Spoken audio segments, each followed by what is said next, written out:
Say, kids, what time is it? It's story time!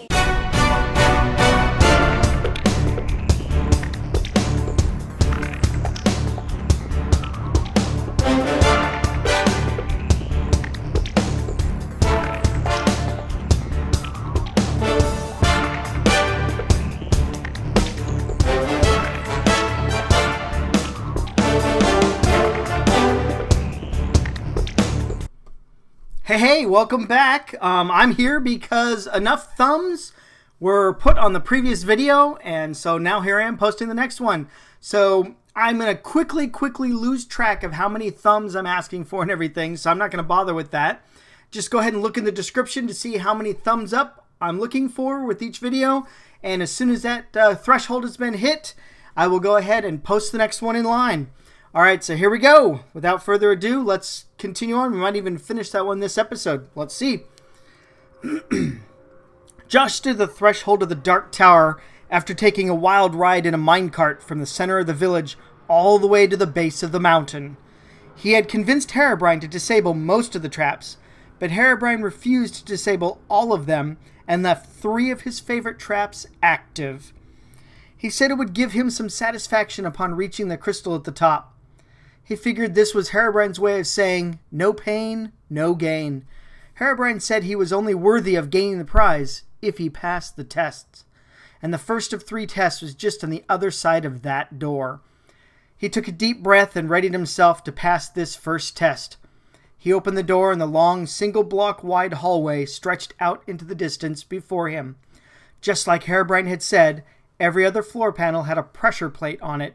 Even though he couldn't see them, he believed Herobrine when he said there was a layer of dynamite the entire length of the floor, 2 blocks deep. Every few blocks, the pressure plates covered 2 floor panels in a row. He would have to jump farther to clear the 2 pressure plates, but be sure to land in the single space before the next pressure plate. If he jumped too far, or not far enough, he would set off the dynamite and might never get back home to the real world. He took a deep breath and started down the hallway at a run and jumped. He cleared the first pressure plate and landed easily on the next clear space. One by one, he jumped and cleared the pressure plates until he reached the end of the hallway with the 2 pressure plates in a row. He needed a bigger running head start to clear both pressure plates. He backed up to the edge of his space and took off running. He jumped right before the first pressure plate and barely made it past the second before hitting the ground again. He stopped short of triggering the next pressure plate just past the empty space. He was almost at the end of the first test and could see a room just past the last of the pressure plates. He was only a few feet away, and if he could clear this last set, he would be home free. He took 3 deep breaths as he prepared to run when something caught his eye. There was a switch on the wall. Herobrine hadn't mentioned it, so he decided not to touch it. Better to be safe than sorry. As he turned back to the hallway, his eye caught the glint of shifting pixels past the 2 pressure plates. He focused on the shift and noticed there were not just 2 pressure plates in a row for the last jump, but 3. He had barely made the jump over 2 in a row. How is he supposed to clear 3 of them? There was no way. He focused again on the wall switch. Maybe this removed the 3rd pressure plate. But if it was that important, why didn't Herobrine tell him about it? He reached for the switch and paused right before pressing it. He looked again at the 3 pressure plates. He couldn't jump that far without landing on the 3rd one. He had no choice but to press the switch and hope for the best.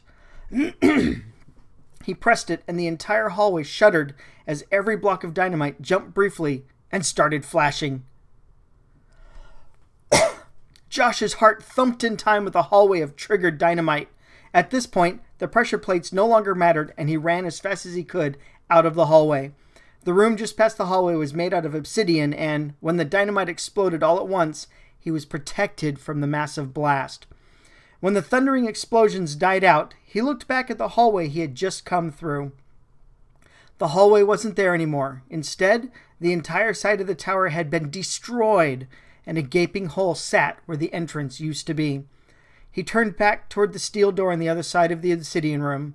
Past this door was the 2nd test. He had made it through first test, so why wait? He opened the door and stepped in. On the other side, he found himself standing on a tiny 5-block by 5-block platform that was situated at the midpoint of what looked like a massive well. He looked up and saw that it connected with the top of the nether realm. It was a smooth wall, so he couldn't climb up even if there was a way out along the top.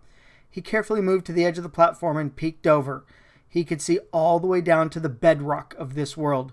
There was no water at the bottom of this well to break his fall. If he went over the edge, he would not survive. The walls were smooth, and the well was at least 50 blocks wide. The only way across was a single block wide path carved into the wall to his right that led to an identical platform on the other side. As his eyes followed the path, he watched pistons randomly pop out, temporarily sealing off the path before snapping back. If he was standing in front of a piston when it popped out, he would spend the last moments of his life watching the bedrock shoot up toward him at increasing speed. He watched the pistons as they popped in and out randomly all along the path. No, not randomly. Sometimes the pistons filled the path, blocking the entire length all at once, and other times they popped in and out, leaving a traveling gap that would allow someone to move along the path safely and make it across without being knocked off. There was a way across the massive well, but he had to time his start on the path correctly, or else he would, He watched the pistons for a long time, looking for the pattern that would let him travel safely down the path. As he watched, he felt increasing warmth from behind that drew his attention away from the pistons. He turned around in time to see that the floor space closest to the sitting room door was on fire and completely blocked one of the only two ways off the platform. He looked down and noticed for the first time that the entire platform was made exclusively out of wood, with the block under the door already on fire. And the fire was spreading to the blocks around it. Josh only had a few minutes before the entire platform was on fire. He looked back at the path that cut across the wall and saw the pistons move into the correct pattern. He jumped from the platform to the path right before the last row of blocks burst into flames.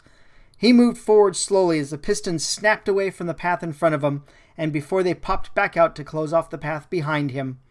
Once he reached the other platform, he jumped over to it as the last of the pistons sealed off the path. He checked the platform and breathed a sigh of relief. It was made entirely out of stone. This platform would not be catching on fire anytime soon. He looked at the wooden door that would take him off the platform and away from the massive well. His final test was on the other side of that door. He had passed the first two tests and felt ready to enter the caves where the crystal sat on its pedestal. He steadied his nerves, but his arms still trembled as he opened the final door and headed into the caves. The door closed behind him, and as he walked forward, he stepped on a pressure plate that triggered two pistons that sealed off the door. He had no other choice but to keep moving forward. Not that he would have wanted to go back that way, even if he could. The cave stretched off into the darkness, the only light provided by a single torch hanging on the wall. Next to the torch sat a bucket of milk and a diamond sword. As much as he would have preferred Herobrine to give him a pickaxe so he could carve his own path to the crystal chamber, rather than follow the meandering caves that already existed, it was nice to finally have something he could use to defend himself. He picked up the bucket and the sword. Both of these would come in very handy should he run into any cave spiders. The last thing he grabbed was the torch, plunging everything into absolute darkness. Andre woke with a start. He had fallen asleep in the chair that he had pulled over next to the pod. The technicians had stopped fussing with the pod, being unable to open it from the outside, and they had all disappeared with his dad into a conference room to discuss their options. But Andre knew that the adults had absolutely no idea what to do. If someone was going to save his brother, it would have to be him. He placed a hand on the pod. "Hold on, Josh. I'm coming to get you." He ran through the lab and entered his dad's office. It was the only computer in the entire building that he knew the password to. He logged on and started Minecraft. He carefully entered in the IP address of the server where his brother was trapped and watched the loading progress bar. Soon, he would be in. And then, he would save his brother and bring him home. Josh walked through the pitch-black caves. Up ahead, he saw red glowing eyes. He placed the torch on the floor next to him and watched as the spider was repulsed by the light and moved away. It took him nearly an hour to make his way to the other sides of the caves. But here he stood in front of the iron door that led to the crystal chamber. His quest was nearly over. He opened the door and looked into the room. At the center of the massive room stood a gold block pedestal with a glowing orange crystal sitting on top of it. He glanced around the room, but didn't see any Endermen guarding it. Herobrine was true to his word that he would remove them before he got there. He cautiously stepped into the room, keeping his sword at the ready should Herobrine change his mind and an Enderman suddenly pop up in front of him. Nothing happened as he walked all the way up to the pedestal. Endermen were nowhere to be seen. Maybe this wouldn't be so hard after all. He had passed all 3 tests getting here, and the Enderman no longer guarded the crystal. A thought suddenly occurred to him. How is he going to get back out? He could easily make his way back through the caves and across the path around the deep well, but the platform on the other side of the chasm had burned away. Maybe he could jump from the path to the door. No, the gap was over 5 blocks wide and he would fall into the well instead. He would have to find another way out of the castle. He glanced at his sword. He had over 1,000 hits available on the diamond sword before it broke. He could use a few of those to make a new path through the tower and get out. He smiled for the first time in a long while. He had a way out. All he needed was the crystal, and he could get completely out of Herobrine's world. He picked up the crystal, and the familiar whop-whop sound made him jump. An Enderman had appeared right next to him. He started to scream when it reached out, hugged him tightly, and then disappeared from the crystal chamber, taking him with it. All right, so that's it for this episode. So I guess we got one more left to finish out Herobrine Rises, the first book, book number 1 in the Herobrine's Quest book series, number 1 Amazon best-selling book series. So just take a look in the description below, see how many thumbs I need before I post the next episode. As soon as that threshold is met, I'll do that. All right, thanks a lot. See you next time.